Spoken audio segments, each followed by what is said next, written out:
You've heard this before. It's not you, it's me.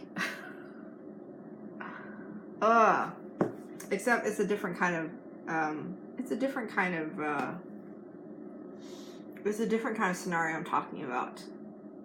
I noticed I've been kind of checking out, and I haven't been doing a good job about journaling and being with my thoughts and writing my stuff out. Hey, vintage Crystal 1983. And I'm not my usual self, like I've been slacking on my exercise. I've been slacking on my running. I haven't been journaling. I've been slacking a little bit on my meditation, and it's just like a nice vicious downward spiral. And when I do my neurodynamic breath work, I haven't been enthusiastic about falling into the breath work. Like usually you breathe at a faster pace from like 10 to 15 minutes, but then I feel myself like stopping at 5 minutes or something. I'm like, oh, I think that's good enough. I'm gonna resume to normal breathing. And I was thinking, like, what is up with all this stuff? Like I've just been eating whatever. It's like I'm on this like self-sabotage rampage kind of thing. My mom, she's just like, Tuan, like you've she goes, I notice you're kind of gaining your weight back. Like, what's going on? Is it because is it because you want food? Like, are you just, you don't have any discipline when it comes to food? And I'm like, no, it's not like I'm particularly hungry or anything, or at least not hungry for food, so what is it? And I don't know. I mean, I think it's allowing myself to fall into like a contractive state, or like a state of subparness, a state of, it kind of reminds me of a year ago, back in November. So back in November 2017. Yes, so back in November 2017, I kind of fell into this state of sadness, and I would just bawl my eyes out from time to time. And I just felt like something was really missing. Like I wasn't on par. I wasn't doing things the way I knew I was supposed to be doing or could be doing. And I felt kind of out of alignment. And this isn't that bad. It's not like I'm crying all the time or anything like that. But I do notice myself kind of being out of it. Like I've been kind of mismatching my words, and I've been kind of I've been slurring my words. I haven't been able to speak very clearly. I slacked on my exercise, and so then this morning I went ahead and like pushed myself and did a hard workout with some weights and stuff. And then I meditated a little bit this morning, and I was supposed to meditate during my daughter's nap, but I didn't. And I just don't know. I just feel kind of off. And I think whenever I'm off, then I might not be good about responding to messages or to invitations and stuff, because I don't really want to show up. Like I don't really want to like engage and be part of like my other part of my life, like my family and my friends and invites and stuff. Like I didn't RSVP to, thanks for the thumbs up. I didn't RSVP to like my cousin's daughter's tea ceremony. I didn't RSVP to my close, like good friend, like her son like had a birthday party that I didn't RSVP to. And I just really disengaged myself.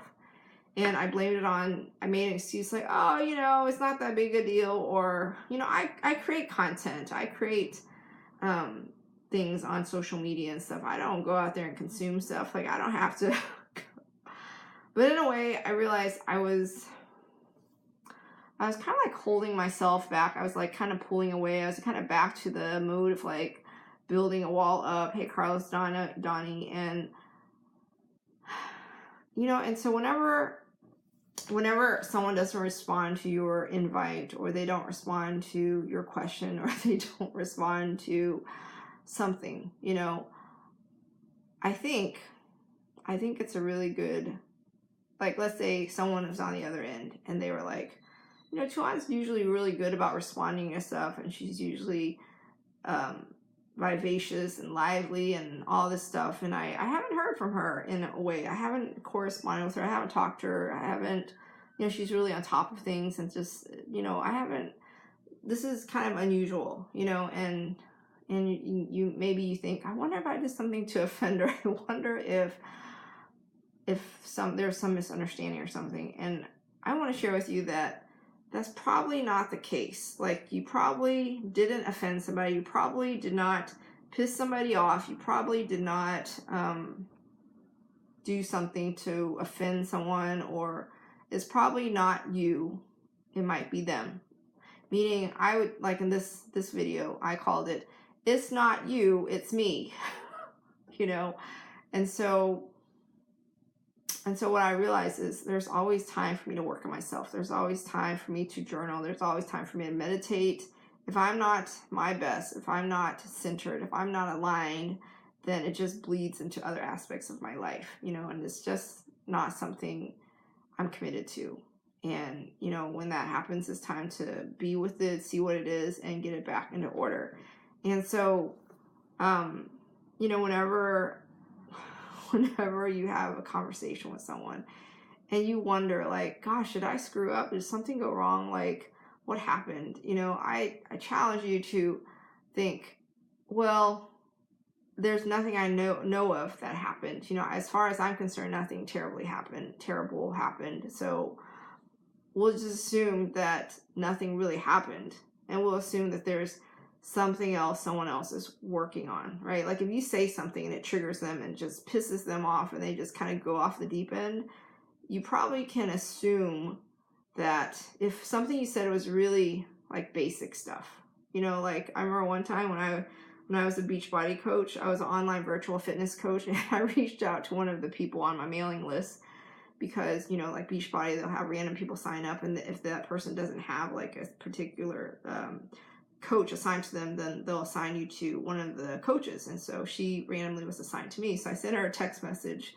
I said, "Hey, how's your fitness journey going? Is there anything I could do to help you, or do you need anything from me or anything?" And then she's like, "Who is this? And how dare you send me a message? And I do not want to be bothered. And I feel like you're soliciting," and all this stuff, you know? And so, like, what I said was really harmless, and it wasn't coming from a position of like, "Hey, do you want to buy more stuff?" It was just like, "Hey, how can I support you on your journey?" You know, like, and so it was completely her issue.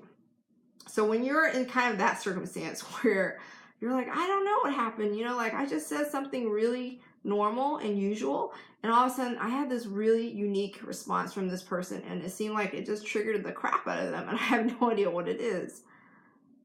It's not you, it's them.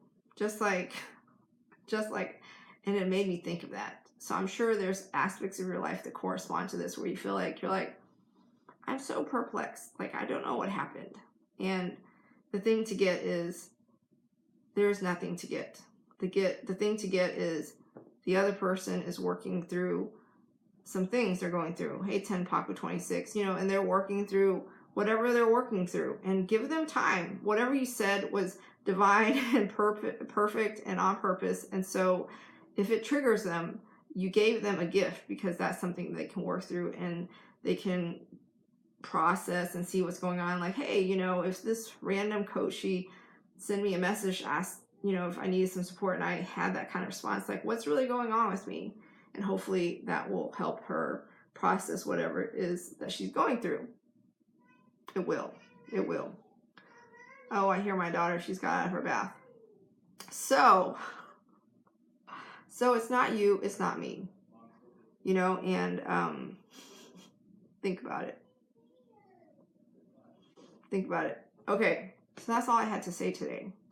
And if you didn't know, I am I've had massive transformation with my relationships, my money, my relationship with my husband, with my mom, my sister, my kids, myself, my life purpose, all this good stuff. And, you know, I really got that I came here to be Life Sherpa, and I came here to serve. I came here to help fellow souls in their journey up the mountain. And to do all that, I realized that I have to take really good care of myself. Like, I have to exercise, I have to eat right. Not have to, I could choose to eat right. In order to do things well, it works the best for me when I exercise daily, when I eat well daily, when I meditate daily, when I journal daily, when I create daily, when I share myself daily, when I'm present daily, you know, all the really important things. You know, when I do neurodynamic breath work weekly and I'm actually doing it instead of like resisting it or something, I realize like there's so many different habits to do on a daily basis that are so important so that I'm truly here and present and being the best version of me to truly be here. You know, if I'm going through some sort of downward spiral where I'm like out in la la land doing some self-sabotage and doing some woe is me, or doing, you know, in my own world, doing my own thing, kind of just like removing myself from everything, then I'm not really here. I'm not really serving. So I've got that over this last weekend, but I'm back and I'm here to serve. And I get the importance of truly being myself fully and taking care of myself and self-care and all that so I can be here. So with that said, I am a life Sherpa. I'm a life coach. I help fellow souls in their climb up the mountain to access the multiverse within them, to access the higher consciousness, their divinity within, their highest consciousness, the manifestation of the multiverse. See, Paco sent some pictures. I'm not sure what those are. Oh, hear no evil, see no evil, do no evil. Yes, so if you're looking to transform your relationship with money, you're looking to transform your relationships, you're looking for a guide, an expert mountaineer in your climb up the mountain to accessing your highest consciousness, then reach out to me. There's courses I offer that you can take, and there's so much goodness out there. The world is your oyster, meaning you can use a sword to slice open an oyster to grab the pearl. Not to say that I promote doing that physically or anything, but basically it's saying that you have the tools to access your pearl. You have the tools to create the life you desire to live. We just sometimes don't realize it. Thanks for the amen, Paco. So check out everything I offer. Soul, S-O-U-L, Elevated Life. Hey, Koshi. Yes, and realize we have much work to do, and it all starts with us. And it's never the other person. If the other person is triggered, then they're dealing with their own thing. If you're triggered by something that someone else said, you're dealing with your own thing. And if you need help processing it, reach out to me. I'm an expert in processing triggers. So, happy Memorial Day, by the way. And I send you love, light, profound clarity, infinite possibility to create the life you desire to live, one that is aligned with your soul's expansion and growth always. Always, always, always, always. And I will see you tomorrow. Here's to you living a soul elevated life, and have a good night. Bye, Koshi. Bye, Paco. Bye, Carlos. Bye, Vintage Crystal.